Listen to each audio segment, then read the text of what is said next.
نحمده ونصلي على رسوله الكريم اما بعد اعوذ باللہ من الشیطان الرجیم بسم اللہ الرحمن الرحیم وهذا صراط ربك مستقیما قد فصلنا الآیات لقوم یذکرون، یہ ہے تیرا رب کا سیدھا راستہ، تحقیق ہم نے آیات کو تفصیل سے بیان کر دیا ایسی قوم کے لیے جو نصیحت حاصل کرے۔ پچھلی آیت میں اللہ تعالیٰ نے ہدایت حاصل کرنے والوں کے لیے اور گمراہی پر چلنے والوں کے لیے ان کے نتائج بیان فرما دیے۔ اب اس آیت میں فرمایا جا رہا ہے کہ یہ جو ہدایت کا راستہ ہے، ھذا صراط ربک مستقیما، یہ تیرے رب کا سیدھا راستہ ہے جس پر چل کر انسان اللہ تک پہنچ سکتا ہے۔ حضور صلی اللہ علیہ وسلم نے ہمیں جو ایک دعا سکھائی، جو اللہ تعالیٰ نے آیت اتاری ہے، اہدنا الصراط المستقیم، تو اس میں بتایا گیا صراط مستقیم کون سا ہے؟ صراط الذین انعمت علیہم، ان لوگوں کا راستہ جن پر اللہ تعالیٰ نے انعام کیا، وہ ہیں من النبیین والشہداء والصالحین، انبیاء، شہداء، صالحین کا راستہ ہے، تو وہ راستہ سیدھا اللہ تعالیٰ تک پہنچتا ہے۔ اللہ تعالیٰ نے حضور صلی اللہ علیہ وسلم کی پیروی ہمارے ذمے لگائی ہے۔ آپ صلی اللہ علیہ وسلم کا راستہ مضبوطی سے پکڑنے کا حکم فرمایا، اور اللہ تعالیٰ نے اس راستے کے لیے قرآن مجید میں ایسے اصول اور ضابطے بیان فرمائے ہیں کہ آدمی اگر ان ضابطوں اور اصولوں کے مطابق زندگی گزارے تو گمراہی سے بچ جاتا ہے۔ پھر آپ صلی اللہ علیہ وسلم کی مبارک زندگی ہمارے لیے نمونہ ہے۔ آپ صلی اللہ علیہ وسلم نے اپنے فرامین سے، اپنے اعمال سے اس راستے کی تشریح فرمائی ہے۔ اللہ تعالیٰ نے ایک دوسری جگہ پر فرمایا، ھذا صراط علی مستقیم، یہ میری طرف سیدھا راستہ ہے۔ تو سیدھا راستہ وہی ہے جو حضور صلی اللہ علیہ وسلم نے امت کو بتایا، اور امت کا پہلا گروہ صحابہ کا اس پر چلا۔ فرمایا قد فصلنا الآیات لقوم یذکرون، ہم نے تفصیل کے ساتھ نشانیاں، معجزات، دلائل، احکام اور اصول وغیرہ بیان کر دیے۔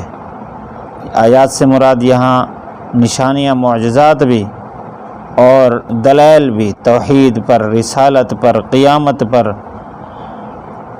اور آیات سے مراد احکام بھی، نماز کے احکام، روزے کے احکام اور حلال حرام کے احکام، اور اسی طرح گناہوں کے بارے میں احکام، یہ سارے کے سارے آیات میں آتے ہیں۔ فرمایا ہم نے تفصیل سے بیان کر دے ایسی قوم کے لیے جو نصیحت حاصل کرے۔ یذکرون کا مطلب نصیحت حاصل کرنا بھی ہے، اللہ کی معرفت حاصل کرنا بھی ہے، اور کیونکہ یہ آیات ایسی ہیں، اگر توحید کی آیات پر غور کیا جائے تو یہ اللہ تعالیٰ کی معرفت کا ذریعہ ہے۔ رسالت کی آیات پر غور کیا جائے تو حضور صلی اللہ علیہ وسلم کی عظمت اس سے واضح ہوتی ہے۔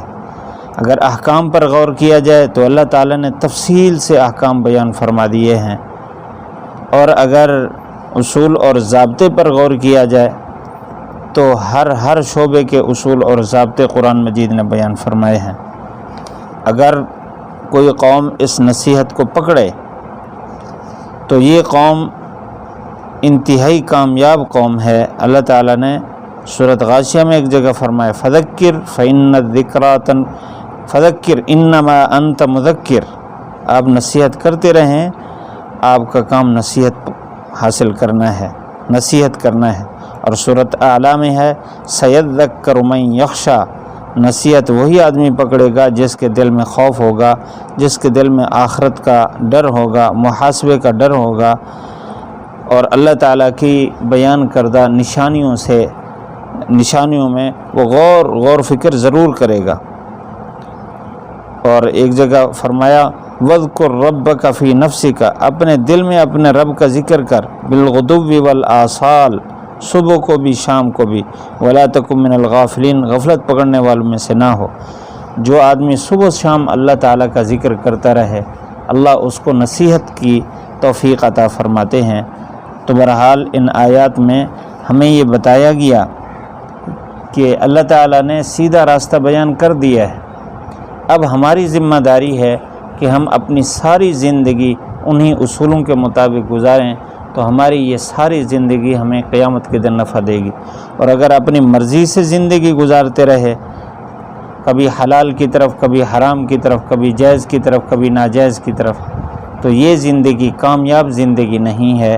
اللہ تعالی ہم سب کو صراط مستقیم نصیب فرمائے۔ اور صراط مستقیم اتنا اعلیٰ راستہ ہے، اللہ تعالیٰ نے سورۃ فاتحہ اتاری اور اس میں مستقل یہ دعا ہے اہدنا الصراط المستقیم، اور اس سورت کو ہر نماز کی ہر رکعت میں واجب کر دیا ہے۔ تو گویا اتنا اس کی اہمیت ہے کہ انسان کو ہر وقت صراط مستقیم پر چلنا بھی ہے، ہر وقت صراط مستقیم مانگنا بھی ہے۔ اللہ تعالی ہم سب کو مکمل زندگی صراط مستقیم کے مطابق نصیب فرمائے، اور پھر اس کے مطابق اور اسی پر خاتمہ نصیب فرمائے، اور آخرت میں ہمیں صراط مستقیم پر چلنے والے جن پر اللہ کا خاص انعام ہے، اللہ تعالیٰ انہی کے ساتھ ہمارا حشر فرمائے۔ وآخر دعوانا ان الحمد للہ رب العالمین۔